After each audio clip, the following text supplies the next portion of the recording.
இந்த மாதிரி முளைக்கட்டி வச்ச கொள்ளை யூஸ் பண்ணி மட்டன் குழம்பு மிஞ்சற டேஸ்ட்ல சூப்பரா அசத்தலான கொள்ளு குழம்பு செஞ்சிடலாம். ஃபர்ஸ்ட் முத நாள் நைட்டே கொள்ளை ஊற வச்சுக்கோங்க. இந்த மாதிரி நல்லா வாஷ் பண்ணி எடுத்துட்டு ஒரு நாள் ஃபுல்லா ஊற வச்சீங்கன்னா இந்த மாதிரி நல்லா ஊறி வந்துடும். இனி இந்த மாதிரி ஒரு வெள்ளை துணியில கட்டி வச்சுக்கோங்க. இறுக்கமா கட்டி ஒரு பாக்ஸ்ல போட்டு மூடி வச்சீங்கன்னா நல்லா முளைச்சு வரும். இதை வச்சு இனி ரெசிபி ரெடி பண்ணிடலாம். ஒரு கடாயில கொஞ்சமா ஆயில் சேர்த்துட்டு 4 பல் பூண்டு, தாராளமாவே சின்ன வெங்காயம் சேர்த்துக்கலாம்.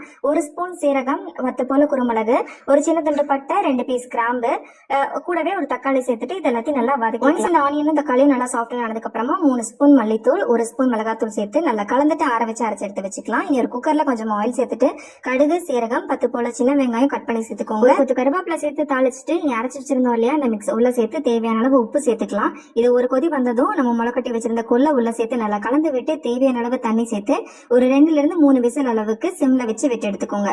அவ்வளவுதான் கொள்ளு குழம்பு ரெடி. ஃபைனலா கொஞ்சமா மல்லி இலைகளை தூவி சர்வ் பண்ணலாம். பாய். ஹலோ மக்களே, வெயிட் லாஸ் பண்ணணும்னு நினைக்கிறவங்களுக்கு, சளி தொந்தரவு இருக்கிறவங்களுக்கு இது ஒரு பக்காவான காரசாரமான சூப் ரெசிபி. அதுவும் கொள்ளு வச்சு வீக்லி 2 வைஸ் எடுத்துக்கோங்க, நல்ல ரிசல்ட் கிடைக்கும். ரெசிபிக்குள்ள போலாமா? நான் எடுத்துக்கிறது 100 கிராம் கொள்ளு. இந்த அளவுக்கு 4 பேரு கரெக்டா இருக்கும். கொள்ளு நல்லா பொன்னிறமா வறுத்துட்டு நல்லா கழுவிடுங்க. இப்போ ஒரு குக்கர்ல கொள்ளு, பூண்டு, சின்ன வெங்காயம், ஜீரகம், மிளகு, 1 நாட்டு தக்காளி, கருவேப்பிலை, கொத்தமல்லி தழை, பெருங்காய பொடி, உப்பு, மஞ்சள் தூள், அது கூட 1 லிட்டர் தண்ணி சேர்த்து லாஸ்டா நல்லெண்ணெய் 1 டேபிள் ஸ்பூன் விட்டு குக்கரை மூடி 8 to 10 விசில் விட்டீங்கன்னா நல்லா இந்த மாதிரி வெந்திருக்கும். இப்போ வெந்த கொள்ளுல இருக்க தண்ணியை மட்டும் வடிகட்டி ஒரு ஓரமா வச்சிருங்க. கொள்ளை மட்டும் தனியா எடுத்து மிக்ஸி ஜார்ல போட்டு அரைச்சுக்கோங்க. அரைச்ச கொள்ளை வடிகட்டி வச்ச கொள்ளு தண்ணி கூட சேர்த்து கொத்தமல்லி தழை போட்டு நல்லா சுட சுட சர்வ் பண்ணீங்கன்னா சூப் ரெடி. டேஸ்ட் ரொம்ப நல்லா இருக்கும். ட்ரை பண்ணிட்டு எப்படி இருந்துச்சுன்னு சொல்லுங்க. பாய். வாழைத்தண்டுல அதிகமா ஃபைபர் இருக்கனால வாரத்துல 2 நாள் கண்டிப்பா சாப்பிடுங்க. எப்பவுமே கூட்டு பொரியல் செய்யாம கொஞ்சம் வித்தியாசமா சட்னி செஞ்சு சாப்பிடுங்க, நல்லா இருக்கும். பேன்ல நல்லெண்ணெய் சேர்த்து வெங்காயம் சேர்த்துட்டு நல்லா வதக்கிக்கலாம். அடுத்ததா கட் பண்ண வாழைத்தண்டு, கருவேப்பிலை சேர்த்துட்டு இதை நல்லா சாஃப்டா வேகிறதுக்கு தண்ணி சேர்த்து நல்லா வேக வச்சுக்கோங்க. வாழைத்தண்டு நல்லா வெந்த பிறகு இதுல காரத்துக்கு காஞ்ச மிளகாய் சேர்த்துக்கலாம். அடுத்ததா கொஞ்சமா புளி சேர்த்துட்டு 2 நிமிஷம் சாட்டே பண்ணிக்கலாம். நல்லா ஆறின பிறகு மிக்ஸி ஜார்ல மாத்திட்டு வறுத்த வேர்க்கடலை, கட் பண்ண தேங்காய், தேவையான அளவு உப்பு சேர்த்துக்கோங்க. கொஞ்சமா தண்ணி சேர்த்து இதே போல அரைச்சிக்கலாம். கன்சிஸ்டன்சி இப்படிதான் இருக்கணும். இப்ப தாளிக்கிறதுக்கு எண்ணெயில கடுகு, கருவேப்பிலை சேர்த்துட்டு தாளிச்சிட்டீங்கன்னா ஹெல்தியா வாழைத்தண்டு சட்னி ரெடி. இட்லி, தோசை, சப்பாத்தி, ரைஸ்க்கு ரொம்ப நல்லா இருக்கும். கண்டிப்பா செஞ்சு பாருங்க.